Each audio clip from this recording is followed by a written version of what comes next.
empezando, quiero ser muy clara en el sentido de que del reconocimiento del 25 de diciembre. Es una fecha que la gente, que el paganismo ha tomado para sí como el nacimiento de Jesús. Y nosotros como adventistas sabemos y conocemos que en esa fecha no nació Jesús. Una hermana días anteriores predicó sobre ello. Y yo digo, bueno, sí, el 25 de diciembre no nació Jesús, pero tenemos bien claro de dónde nace la fecha.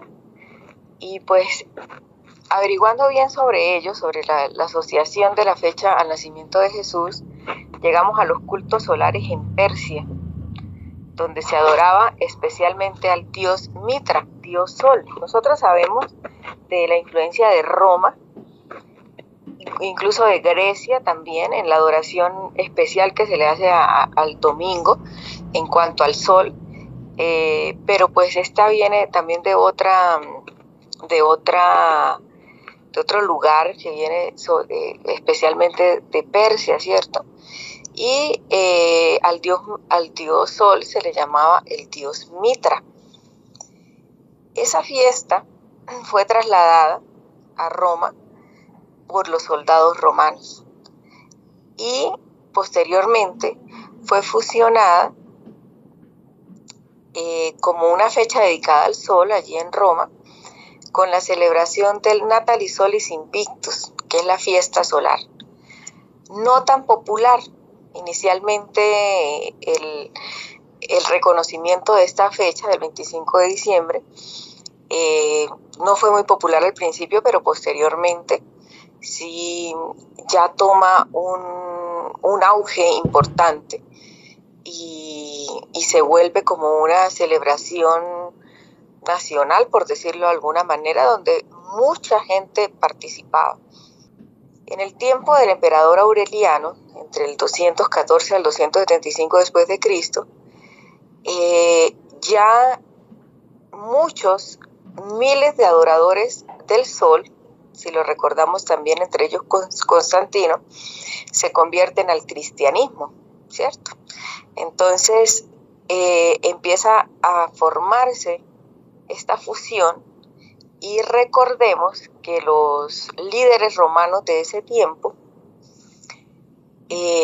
trataban de mantener a los cristianos, pero también que los paganos al entrar estuvieran conformes con el cristianismo, es decir, que pudieran seguir teniendo sus tradiciones, pero lo que hacían era cambiarles el nombre, modificarlas a un modo cristiano. Y allí empiezan ellos a ver, bueno, ¿cómo vamos a unir esta fiesta pagana del Sol y volverla de alguna manera como cristiana, tomando como referencia precisamente a esa adoración al Sol, pero no decir que estamos adorando al Sol? Y razonaron en que Cristo es el Sol de justicia. Entonces hicieron esa mezcla allí, manipularon el sentido, y a partir del año 354, con el obispo Liberio, comienza de manera oficial, aunque ya desde el 336 se venía celebrando, ya oficialmente se cristianiza esta fecha y se le dice, se cambia el significado del nacimiento del Sol al nacimiento de Cristo y empieza a llamarse Navidad. Desde ese tiempo, desde el año 354, se empieza a llamar la Navidad. Para nosotros es claro, hermanos, esto es una fecha que viene de una celebración pagana, que se cristianizó, que no es el nacimiento de Jesucristo. Tenemos las evidencias de que Jesucristo no nació en esa fecha, varias de ellas se relacionan con el tiempo, ¿verdad? Porque era imposible que hubiesen pastores en esa época por la zona del nacimiento de Jesús afuera, cuando en diciembre es invierno y es crudo, el invierno frío, por tanto no podría ser allí. Algunos que han hecho como la cuenta del tiempo más o menos, nos dicen que fue aproximadamente por el mes de septiembre. Pero así como de pronto en alguna oportunidad yo había comentado que ningún día le pertenece al enemigo. Eso proviene de Satanás, ¿cierto? De poner una fecha para que la gente materialice. Actualmente las celebraciones, ¿qué connotación tienen? ¿Cómo está la gente en estos momentos? Todavía hasta estas fechas, bebiendo de una manera desbordada, se desborda el espíritu festivo, pero de una manera bastante elevada, donde los principios cristianos, si se tiran al piso durante todo un año en esta época, es aún peor, y vemos esa influencia satánica, ¿cierto?, en cuanto a cómo es la forma en que se hacen ese tipo de celebraciones. Pero que el paganismo esté desbordado, que el paganismo haya introducido la fecha, no le quita al hecho del nacimiento de Cristo su connotación bíblica. Aunque Cristo no nació un 25 de diciembre, el hecho del nacimiento de Jesús es bíblico, se encuentra dentro de la Biblia. Por tanto, es un hecho del que debemos hablar. A veces en mi iglesia pasa, y me parece a veces triste, que no podemos siquiera mencionar el hecho porque ya estamos celebrando la fecha pagana. Pero tampoco durante el resto del año escuchamos hablar del nacimiento de Jesús, de un acontecimiento supremamente importante. Así como Cristo en la cruz del Calvario, así como Cristo en su papel como sacerdote, así como Cristo en su papel como quien nos espera para que pasemos con Él toda una vida en la eternidad. También su nacimiento fue un hecho. También el que haya nacido en un lecho lleno de miseria, porque nacer en un pesebre es miserable. Yo conozco mucha gente humilde, pobre. Yo también, mi familia viene de cuna humilde, y digo, por más humildes que seamos, por más de pobres que hayamos sido, todavía no conozco una persona que me haya dicho que ha nacido por allá en medio de animales, en medio de una pesebrera, en medio de esos olores que se presentan allá, inclusive la insalubridad de ello. No conozco a la primera persona. Así que Cristo escogió una forma de verdad miserable.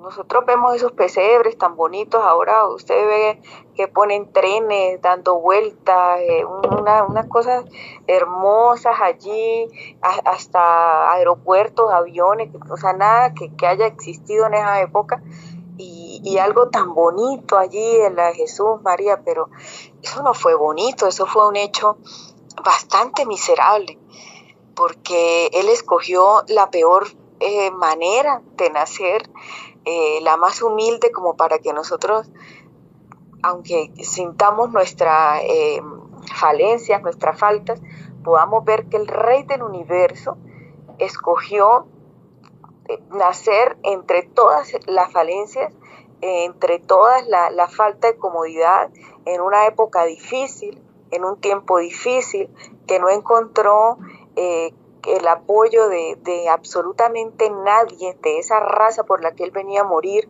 para que le brindaran al menos un lecho limpio donde nacer, y tuvo que nacer en ese lugar tan desagradable. Ahora, les comento, es un hecho bíblico. Es una verdad, cierto, que Jesús no nació el 25 de diciembre, pero también es una verdad que los cristianos necesitamos aprovechar cada día del año, y especialmente épocas como esta, donde la atención de las personas está sobre un asunto, para hablarles del verdadero significado de lo que es la Navidad, lo que pasó ese día en el pesebre, Lo que pasó en ese tiempo fue el mayor acontecimiento de la historia humana, el día que nuestro Salvador vino para salvarnos. Nuestro llamado es a eso, no a ser críticos, no a separar. Y es triste porque nosotros en esta época vemos separación en nuestra iglesia en cuanto a que si nació, que si no nació, a que si se hace, que si se dice, que si no se dice. Y desaprovechamos una oportunidad importante. La gente afuera está pensando que la Navidad es regalos, que la Navidad es comprar ropa, que la Navidad es quemar pólvora, que la Navidad es tomar trago, que la Navidad es cualquier otra cosa menos lo que es. Pero hay algo que sí se mantiene dentro de estas fiestas y es que la familia se une. Y nosotros analizábamos el hecho de, por ejemplo, acá en el pueblo donde yo vivo, es de una tradición católica bastante arraigada y bastante fuerte. Yo conocí el Evangelio a los 27 años y claro, en mi familia toda la vida nos hemos reunido por la Navidad. Incluso el día de la predicación mi hija, finalizando, da un testimonio y dice, cuando nosotros, claro, cuando yo me bautizo en la iglesia adventista, mi hija estaba pequeña y yo seguí asistiendo a las reuniones familiares de la Navidad, pero se fueron transformando de una manera maravillosa. Siempre el 24 de diciembre en mi casa se hacían tamales, mi mamá los hacía, los preparaba y se hacían era tamales de cerdo, siempre, todo el tiempo ella hacía sus tamales de cerdo.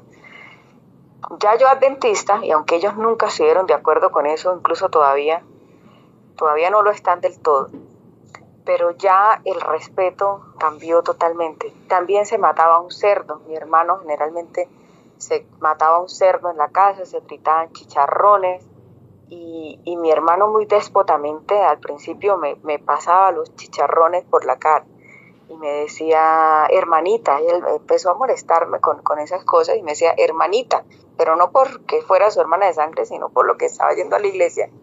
¿No te gusta este olor? ¿No quieres? O sea, fue bastante fuerte al principio, aunque yo siempre fui tranquila en esa parte y dejé que pasara. Había trago, había música a alto volumen, había ese jolgorio que generalmente hay en los hogares. Yo siempre oré desde un inicio, sin tener mucho conocimiento al principio, pero oré desde un inicio para que Dios utilizara esos momentos para de alguna forma poder tocarles de alguna manera. Y sí se dio. Siempre a la hora de la cena, ellos prefirieron que yo orara. Ya después empecé a darles textos, a hablarles de algo del Señor. Y curiosamente, ya en mi casa hace mucho tiempo no se matan cerdos, no se hacen tamales de cerdo, no se toma trago. Mi familia no lleva trago, ninguno de mis hermanos, ni hermanas, ni ninguno. Ya saben que en la Navidad no se bebe licor. Bueno, sí queman algo de pólvora y esas cosas. Y siempre la reflexión está a cargo mío, la reflexión de Navidad. Y siempre hablamos del significado de la Navidad. Y también traemos a colación sobre el tema de los regalos, de que cuán importante es saber que es mejor dar que recibir, que no debemos estar tan pendientes de lo que recibimos, sino que por qué no damos hacia las necesidades de los demás.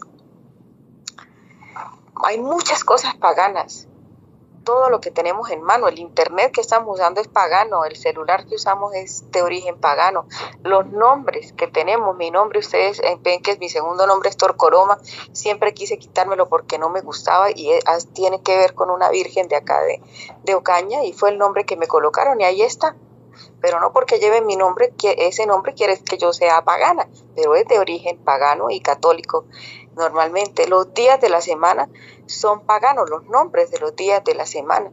La mayoría de los nombres de los meses también son paganos, pero porque sean paganos no quiere decir que nosotros dejemos de usar esos nombres, dejemos de hablar de esos nombres. Así que si algo es de origen pagano y va en contra de un principio cristiano, nosotros debemos separarlo. Por ejemplo, el Halloween, ¿cierto? Y no es que yo esté justificando aquí como para que nosotros podamos celebrar X o Y cosas. Pero hablando específicamente de la Navidad, eso fue un acontecimiento real que está registrado en la Biblia y que no deberíamos pasar por alto. No voy a hablar de lo que dice Elena de White al respecto, porque yo me imagino que en algunas oportunidades lo han leído, en la conducción del niño y ahorita no recuerdo en cuál otro libro, pero Elena de White fue muy ecuánime en cuanto a esto. En sí reconocer también que era de origen pagano el día de la celebración de la Navidad del 25 de diciembre, pero también en que debíamos aprovecharlo para ello. Incluso habla del uso del árbol, todo eso, no me voy a detener en eso porque no es el propósito de ahorita. Y en cuanto a también en poder usarlo para poder llevar un mensaje, para poder hablar del verdadero significado y también para que recordáramos a los pobres y a los necesitados. Mateo 2, y si lo tienen por favor lo pueden leer, y cómo esta visita de los reyes magos, como se le dicen, se les dice a ellos, o los sabios de Oriente, o podríamos decirlo modernamente, astrónomos de la época, hablando de la astronomía como ciencia, ¿no? No la astrología, sino la astronomía que estudia los hechos del cielo, pero ellos no solamente estudiaban los hechos de las estrellas, sino también estudiaban los hechos de la naturaleza. Eran unos sabios, eran unos estudiosos y también de la profecía. Y me encantó como este enfoque que les voy a compartir ahorita y de lo cual también deberíamos hablar. Acá en Colombia no es tan popular la celebración de los Reyes Magos, que la hacen ahorita el 6 de enero, también pues de origen pagano, obviamente porque pues no tenemos una fecha específica de cuándo llegaron los sabios a visitarlo, pero en otros países como Puerto Rico, mi esposo es puertorriqueño, allá es muy tradicional, allá los regalos no se dan en Navidad, los regalos se dan el 6 de enero, inclusive los ponen debajo de la cama, los niños se levantan en la mañana, buscan sus regalitos en la mañana y para ellos es una celebración tradicional.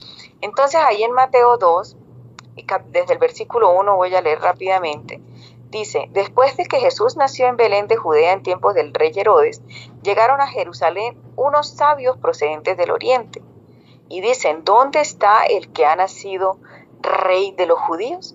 ¿Quiénes eran estos hombres? Eran unos hombres paganos, eran unos hombres que no tenían nada que ver con el pueblo de Dios, eran unos hombres a quienes no se les fue dada el estandarte de la palabra de Dios, de la profecía, de que Cristo Jesús vendría, pero llegaron primero y antes que cualquiera de los líderes judíos a adorar a uno que ellos sabían que era importante, que era un rey importante. Ellos llegaron a preguntar sobre eso. En estos dos versículos vemos que vienen en su búsqueda, no de ahí mismo del pueblo judío, sino desde tierras muy lejanas, y van a buscar a ese rey que ellos quieren adorar.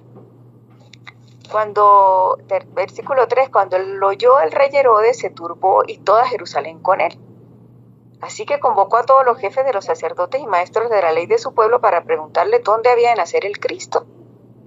Antes de que estos sacerdotes estudiaran de ello, de que pudieran dar una respuesta eficiente, estos hombres sí se habían dedicado a estudiar. Ellos vieron una estrella, una gran estrella, que no era más que ese puñado de ángeles que vino a anunciar la venida de nuestro Señor Jesucristo. Y el mismo Dios, eso no fue algo que simplemente fue de la ocurrencia de ellos. El mismo Dios permitió que ellos fueran hacia los oráculos judíos y pudieran encontrar cómo esa estrella estaba guiando al nacimiento de nuestro Rey, de nuestro Salvador. Y los mismos sacerdotes de la época, judíos, llamados cristianos, no pudieron ver realmente lo que estaba pasando. Porque a veces estamos más aferrados a la letra que realmente a el significado de lo que Cristo vino a hacer en esta tierra. Nosotros nos detallamos mucho en el saber, en lo que yo sé, en lo que yo diga, en que conozco mucho, en que sé mucho, en que puedo estar por encima de otros miembros de otras religiones, incluso de los mismos miembros de la iglesia, y de cuánto sé, cuánto puedo saber. Pero el verdadero significado, el verdadero centro de todo, que es Cristo Jesús, a veces lo obviamos. Y estos hombres no lo obviaron. Estos hombres fueron directamente al Rey del Universo. En el versículo 5 contestan los sacerdotes y dicen: Belén de Judea. Le respondieron: porque esto es lo que ha escrito el profeta. Versículo 6: pero tú, Belén, en la tierra de Judá, de ninguna manera eres la menor entre las principales ciudades de Judá, porque de ti saldrá un príncipe que será el pastor de mi pueblo Israel. Luego Herodes llamó en secreto a los sabios y se enteró por ellos del tiempo exacto en que había aparecido la estrella. Versículo 8: los envió a Belén y les dijo: vayan e infórmense bien de este niño, y tan pronto como lo encuentren, avísenme, para que yo también vaya y lo adore. El versículo 9 dice: después de oír al rey, siguieron el camino. Sucedió que la estrella que habían visto levantarse iba delante de ellos hasta que se detuvo sobre el lugar donde estaba el niño. El mismo Dios procuró guiarles hasta el lugar preciso. Al ver la estrella, sintieron muchísima alegría. Versículo 11: cuando llegaron a la casa, vieron al niño con María y su madre, y postrándose le adoraron. Aquí viene una primera parte importantísima: la postración, la adoración. No eran el pueblo de Dios y se postraron y adoraron a Jesús. Sigue ahí la palabra de Dios diciendo: abrieron sus cofres y presentaron como regalos oro, incienso y mirra.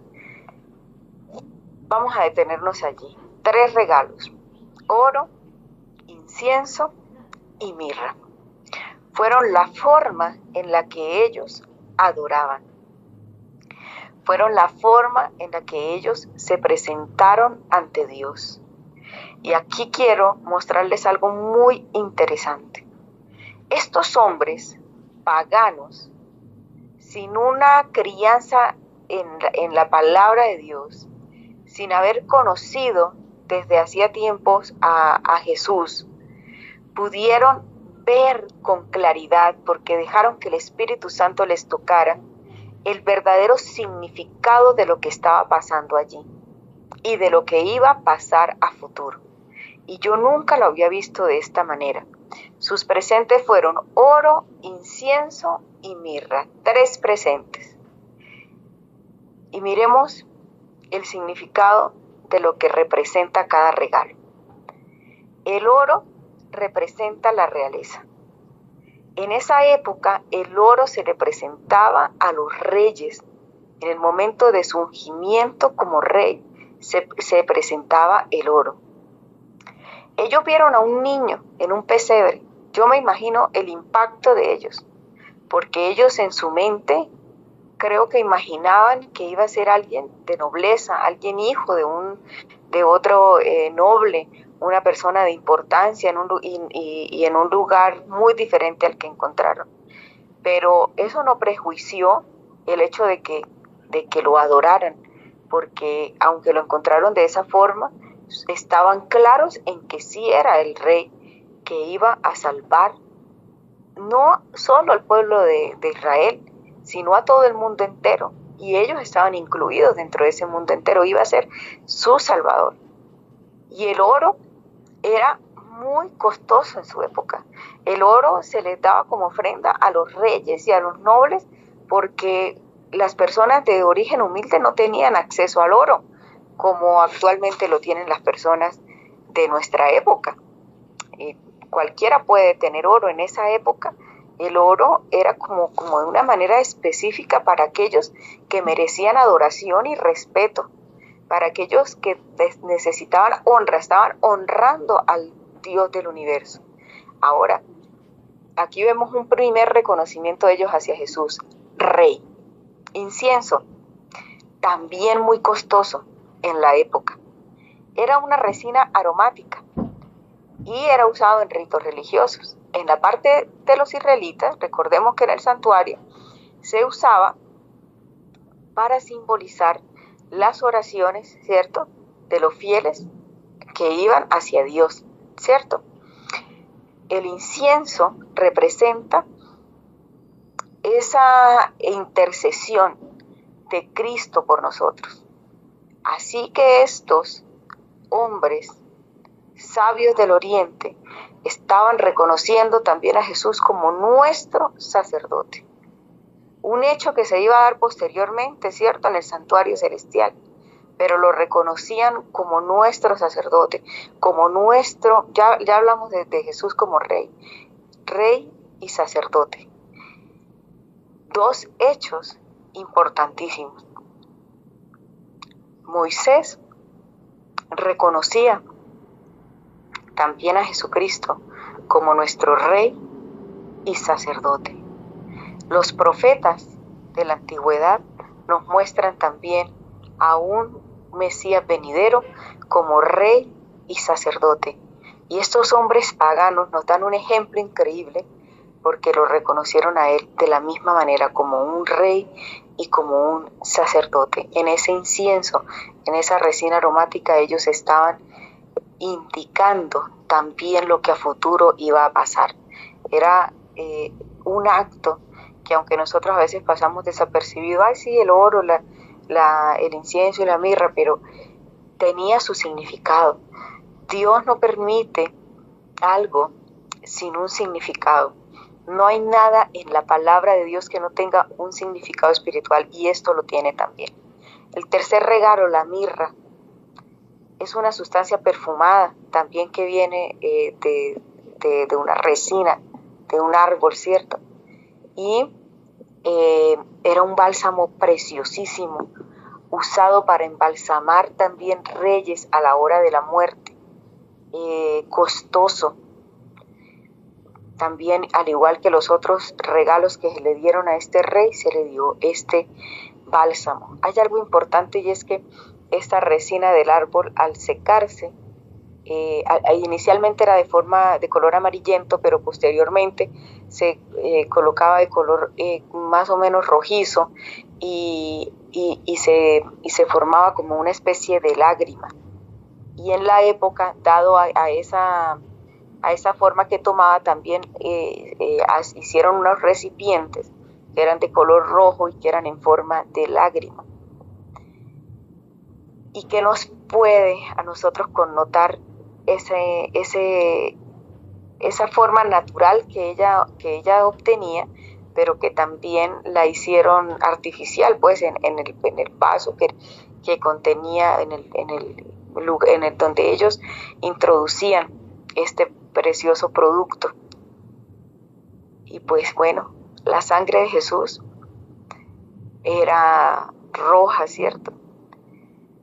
Las lágrimas simbolizan el dolor que él iba a sufrir. Y la mirra era usada para perfumar, para embalsamar a las personas muertas. Lo que nos deja ver que Jesús iba a morir, a sufrir por nosotros, a derramar su sangre por nosotros. Si nosotros no podemos encontrar en un mensaje bíblico a Jesucristo y su obra redentora, debemos orar mucho para que el Espíritu Santo nos ayude a verlo. Estos reyes entendieron quién es Jesús, como rey, como sacerdote, como un sacrificio de perdón y salvación. Jesús es el rey, Jesús es el sacerdote y es el sacrificio para el perdón y salvación. Esta época, nosotros debemos permitir que Cristo esté en nuestro corazón. No se trata de casas iluminadas, sino de un corazón iluminado. No se trata de dar regalos, sino de recibir el mayor regalo, que es Cristo. Es la paz, es la vida, es la esperanza. La Navidad y esta época, porque todavía estamos en esta época, todavía la gente tiene conmocionados sus corazones, debemos agradecer a Cristo por haber llegado a nuestras vidas. Aunque debe ser una constante en nuestra vida diaria, en todo el año, todo el tiempo, aprovechemos este momento también para evangelizar. Así como en Semana Santa también debemos aprovechar el tiempo para tener campañas alusivas al verdadero sentido de lo que fue la muerte de Cristo en la cruz del Calvario. Y así como muchas otras épocas del año también debiéramos aprovechar para evangelizar, para hablar, para mirar lo que la gente está viendo y cambiarles el chip, cambiarles el sentido y llevarlos al sentido real de lo que son las cosas. También en este tiempo debemos tratar de acercarnos más a las personas en vez de alejarnos. Un sentido de que, oiga, no, mire, este día no es, no sé qué, que Eso lo sabemos y lo conocemos nosotros, y más adelante en la evangelización, en los estudios, nosotros podemos aclararle esos temas a las personas, pero no es el momento para chocar, es el momento para abrazar, es el momento para recibir. Este tiempo la gente está sensible, en este tiempo la gente espera mensajes, espera cariño, que les hablemos palabras amables. Entonces aprovechemos el tiempo y hablemos de ese Jesús que nació, que murió por nosotros y que también está haciendo su trabajo intercesor para que nosotros podamos ser salvos y un día vayamos con Él a la Canaán celestial.